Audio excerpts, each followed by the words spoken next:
Hey friends, welcome back to OG Universe. Thank you so much for stopping by and taking a look at the video today. On the turntable, we got the Mcfarlane Toys, DC Multiverse, Batman Arkham City, Solomon Grundy Build-A-Figure Wave. So this set came out in 2022. It's been hanging around my GameStop for a long time. Decided to pull the trigger. They were on clearance. They were about $13 each. And hopefully this video will kind of give you some inspiration to get these guys, or maybe not get this entire wave. If they're hanging around your Toys R Us's, your Walmarts, Targets, GameStops, where you live, we'll take a closer look and help you make a decision on these figures. So we're going to start off with a figure that surprised me the most, I think, and that is Penguin. So the Penguin is probably my least favorite Batman villain.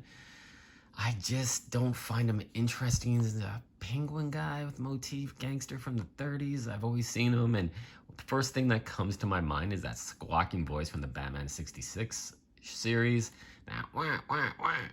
That's all I hear when I see this figure. I don't know why, but you know what? This figure, it's pretty damn good. Just look at the texturing they did on this coat. It is phenomenal. It definitely feels like some leather. The nice fur trim on the wrist as well. And then on the back, you even have more texturing and detail here. It's absolutely phenomenal. So well done. Kudos, Mcfarlane, very well done. Now the hat is not removable, but if you take a look, you do have a transparent lens for that monocle. Very nice. You do have a lot of detail in the face. Does have some pretty gnarly looking features. And he also has that little voice box thing at the bottom there where his throat is. Some interesting aspects about this character. What I really do like is this umbrella. Now the umbrella has some really nice gold finishes, a really nice penguin head here.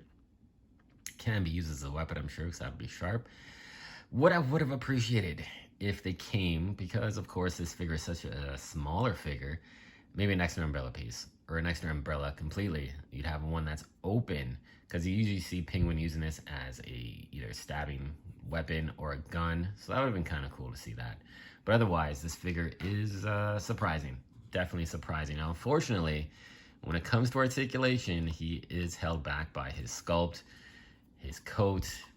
I guess they wanted to give him that really kind of pudgy look, and as you can see, this is a squishy material, so the chance of him having any kind of ab articulation is pretty slim. But this guy isn't slim. And and as you can see here, he doesn't have that extra ball hinge to give him the butterfly joint, but he does have the double jointed elbows, ball joints for the wrist. The head, of course, has really good articulation, side attitude, all that good stuff. Really nice. No movement whatsoever. This torso is locked into place. He ain't going anywhere. No ab crunch. He does have ball joints in the legs. He does have just a single joint for the knee with a twist here. You can turn that. Irregular toe articulation, your ball joints hidden by the sculpt of the pants, and the excuse me, and the pivot on his ankle as well. So he is pretty decently articulated, but again, no ab crunch, and he does have that squishy kind of ab on the side. You can really feel it. But in the front here, it is a bit more solid, but I feel it's just an overlay on top of a ball joint that really probably doesn't have any motion whatsoever. But the Penguin, definitely an interesting character. Not my favorite, but this is a really nice figure. So I definitely give Mcfarlane kudos for kind of changing my opinion about this character and translating to a really nice action figure. Now let's take a look at another figure that very happy to have, a Ra's al Ghul or Ra's al Ghul, however you want to pronounce it. Really nicely detailed action figure here. The head sculpt, unfortunately, that head does suffer from the small peg neck syndrome. As you can see, he has no neck, barely any articulation.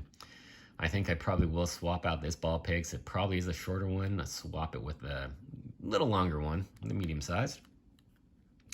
The embellishments on his armor are very nicely done with the bright gold paint. Really nice. Even has some tattoos here on both arms. His blade, now this blade is phenomenal. Super nice paint job, the silver accents, the gold hilt, even has some scripture here in the blade. Why couldn't they do something like this on the Donna Troy figure? That Donna Troy figure from the Titans line came with that god-awful sword. This is just to say, you know, Mcfarlane can do a fantastic job on paint apps, but I guess maybe it didn't have it in the budget for that figure. So I'm definitely gonna have to repaint that and make it look definitely more like this. One fault that this figure really, oh, I hate it. I hate it when Mcfarlane does this, guys. Please stop doing this. Look at this. He just has a squishy ab again. When you get a little bit of articulation, not much whatsoever, but he has that overlay of a rubber material, and it's just squishy. I do not like that. I don't understand why we just can't have that normal ab cut. You really want to break up the sculpt. I get that. You don't want to, but that is just a disappointment to have that. Now, it's not as bad as the Witcher video game figure. That one was terrible. I've seen so many reviews on it. Totally stopped me from wanting to buy that figure, because as soon as he went down like this was all just bulged up and he looked like he had a huge gut. Didn't look cool in that Ashen figure. So this one, it's slimmed down. It definitely doesn't have the gut, but doesn't have the articulation either. And this one has the standard Mcfarlane articulation. Now what's nice, this pauldron here does not inhibit the articulation whatsoever. And it kind of looks like this figure really doesn't have the ball butterfly joint. Not very much. Doesn't have that extra spacer that gives him the extra range of motion. Does have the ratchet double jointed elbows, ball joint at the wrist, you know, your regular articulation throughout the ball joints here. Now, even with this really nice sculpted detail for the pants, he still has double jointed knees. He has your full ankle articulation, sculpted ball joints, toe articulation as well. This is a really nice looking figure. I probably would add a cape to him, swap out that ball peg as well, because the head articulation, he does have the side attitude, which is awesome, but he can't look down at all. Can't really look up too much, and that's really forcing the joint up. So a little disappointing. Next to no articulation in the abdominal region as well. But like I said, on appearance, definitely a winner. Looks great. A couple modifications, and you can have a really, really nice looking Ra's al Ghul figure for your collection. Now, another figure that's made an appearance in a few videos already is this Catwoman. Now, this Catwoman is very interesting. I really do like having a Catwoman in my collection, this more modern take. We do have the Nightfall version, which is a great figure. If you see my previous video on that, Catwoman doesn't make an appearance in it. Couple things with this figure as well. What I would appreciate is having these goggles removable. Coming down, clear lens would have been awesome. Or have a different head sculpt included. I know I'm asking a lot for that, especially with a Build-A-Figure way, but that would have been fantastic. Now, overall, this character can fit into your Arkham City, your Arkham Universe line, as well as your comic book line, because it does have that really nice, more kind of a Hush Jim Lee style of a costume. And it's a really nicely done figure. The sculpted detail is really nice, all the texturing throughout the costume as well. The whip is not as nice as the one from Nightfall. This is a harder material. It definitely feels more of a plastic, where the Nightfall one felt like more of a rubber texture to it and was massive, much longer than this one. But overall, it does have some nice little touches here, like the extra silver paint apps on the knuckles, and the head sculpt is really nice as well. Very well done. Definitely looks like a Catwoman. Now, overall, the articulation is really good on this one. You do have full side attitude. You can move the head back quite a bit, down. You do have a really good ball joint here for the waist. You can lean back quite a bit. Again, it doesn't look like there is any kind of butterfly hinge, that extra rocker joint. You do have the double jointed elbows, ball jointed wrist, waist articulation as well as that nice pivot. You do have ball joints at the hips, double jointed knees, full articulation in the ankles with those really nice sculpted ball joints. That looks awesome. The pivot, and even have toe articulation, which is super tight on this one, so I'm not gonna move around too much. But yeah, this is a really nice Catwoman that'll fit in with your comic book line, your Arkham line, even your movie line. So there you go. Now let's talk about Batman. This Batman is a G1 Batman, so to speak. So this is one of the first releases from Mcfarlane. It was the Arkham City Batman. Really nicely done figure for that time, but very hollow. That's one of the downfalls from this figure. I would appreciate a brand new sculpt. I understand it's cost-saving measures, but you do get this extremely well done head sculpt. This is a brand new head sculpt. Looks phenomenal. Man, this is definitely going to go on a couple Batmans and hopefully spark some new life into some of my older Batman figures. But otherwise, there is some really nice touches that they did do on this. The yellow on the belt is well done. This cape is fantastic, the way it drapes over the shoulders. They painted silver accents on the knuckle dusters here. That looks really good. Now, he does come with a grapple gun. I did paint the kind of prongy part here silver because it was just all cast in black. There's a couple points of contention as well. The legs are just really not the best. Not the best. In addition here, you do have the ankles that have some shielding here that kind of hides that ball joint, but it does have that gap. And it does look a little odd. It does have all the standard articulation we went through with the other figures. Now, one thing, again, I really thought was odd. Now, it drapes over the shoulders, the cape, very nicely. But as soon as you lift this up, the articulation is limited. But what really kind of bothers me is the anatomy. Because if you look at the shoulder should sit higher up, but it sits much lower, right where the pectoral is, and it just looks very odd. Yeah, and we don't have double jointed elbows. You know, like I said, this is a G1. You can't get much movement out of that joint. The cut in the diaphragm is, wow, kind of not the best as well. I guess Mcfarlane was practicing with the articulation, kind of figuring things out. Would have been better if it was right under the breastplate, right here, instead of just being such a glaring cut. Again, the legs do have double jointed knees, which is nice to see. And you got all the ankle articulation you could want there with those ugly ball joints hidden. Like, this is an interesting Batman, don't get me wrong. The cape is really nice, but mine does have this weird kind of cut here, a seam that goes right through. Very unappealing, so to speak. This cape is pretty nice though. But the main thing for this Batman is that head sculpt. It is phenomenal. Definitely be using that in some other customs I'm going to try it out on. But yeah, overall, it's a G1 Batman. Would have been great to have a newer Batman sculpted in the newer traditional styling that we have with the modern Mcfarlane figures. But unfortunately, we did get this one with a new head sculpt and a couple paint touches. Otherwise, if you missed out on the first one, I don't know if this one I could fully recommend. The head sculpt is fantastic. That's about it. And you do need the build apart for Solomon Grundy. Now, speaking of Solomon Grundy, this figure is, again, another figure that people complained a lot about, saying it's too short. Should have been much bigger. Okay, to a point, I kind of agree, but the attention to detail on this figure is absolutely phenomenal. Just look at the jacket. The jacket looks beat up, worn. It's been in a graveyard or swamp for years. All this texturing in his torso looks absolutely phenomenal. It almost looks like you could rip his chest part right off. I believe the DC Direct figure did that. This was removable. Would have been nice to see that, but the ropes here look really grungy. The chains rusted out. Man, that looks so, so nice. All the detail, look at that.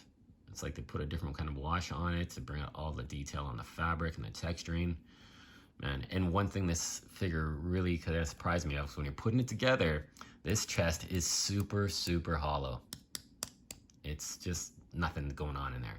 But when you start putting on the legs, the arms, man, he's a heavy guy. Definitely has some weight and girth on these legs and arms. The head sculpt is really nicely done as well. Look at the detail. That's a zombified Solomon Grundy. It looks really gnarly, nasty looking. The one thing I didn't like, and I'm probably gonna switch it out, it's got this little ball peg. It's got the short stubby one. Definitely needed a bigger one because the range of movement on the head is limited. And I think it just looks a little bit better if the head is raised up a bit more instead of being so stubby looking. So you can just leave it off the ball peg and keep it on your display like that. Or if you want to have that extra articulation, swap out the ball peg, put the longer ball peg in, and you're gonna have definitely a more articulated Solomon Grundy, and I think a little bit better as well. So we'll just put this back in, and you can see, yeah, it's a little more stubby, not much neck. Now, articulation on this guy is tight. It is really tight. You can hear that. doesn't have that spacer joint in there as well. Single jointed elbows, but you do have that extra bit of movement, so that's nice. The wrist, not much articulation because of these bound chains, but it's still really nice to have all that beautiful detail and paintwork on those chains. They do look really rusted. He does have a joint in the wrist to give him a bit of movement as well. Ab articulation doesn't have any, that's one solid piece. Does have a waist joint, so you can turn that. He has a ball joint there in the hips.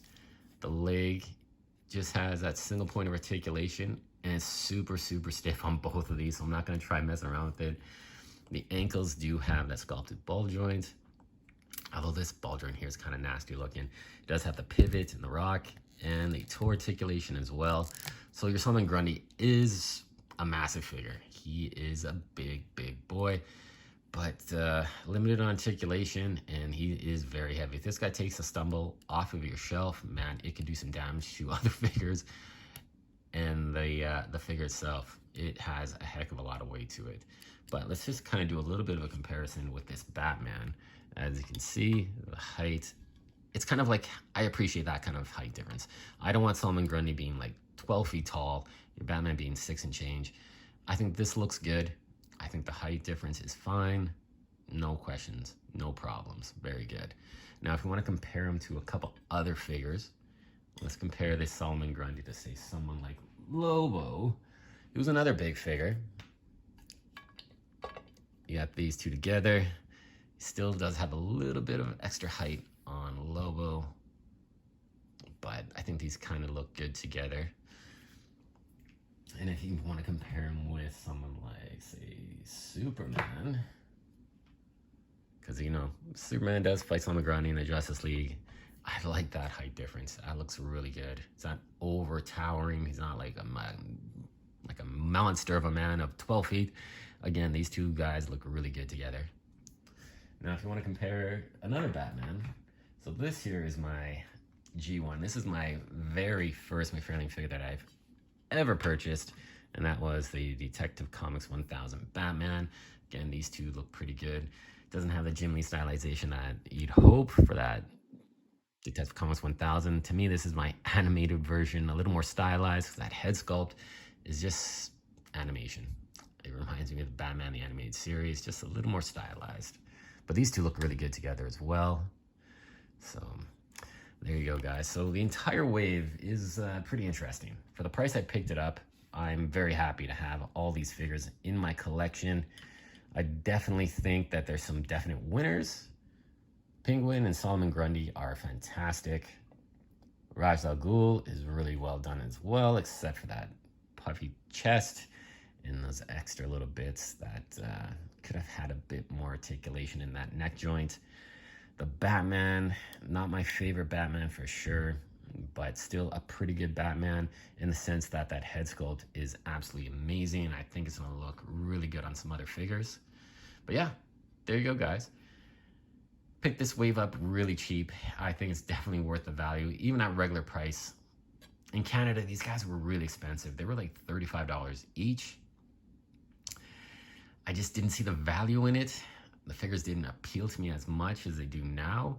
They are at a really good price, but you can find them at your GameStop. I don't know, mileage may vary. Different GameStops have different prices, but I picked these up for $13 each. Really happy with that. And I think these guys would fit into your comic kind of stylization shelf. If you want to go straight from the comics, Catwoman is perfect. I think Solomon Grundy is really good with that too. Or if you want to put these in more of your movie line, like the Batman Dark Knight trilogy stuff, it would fit in really well. Or maybe your Justice League figures from the Zack Snyder movie. I think that has that kind of appeal. It can fit into both universes, so to speak, very well. So there you go, guys. If you got a chance to pick these up at a steal, go for it. Even if full price, maybe if they're around the $30, $26, $27 range, it's still a pretty good deal because there are some really good aspects of these figures. So there you go, guys. Hope you found this review interesting, informative, and thank you so much for watching. Like, comment, subscribe. Let me know what you think about these figures. Take care, guys.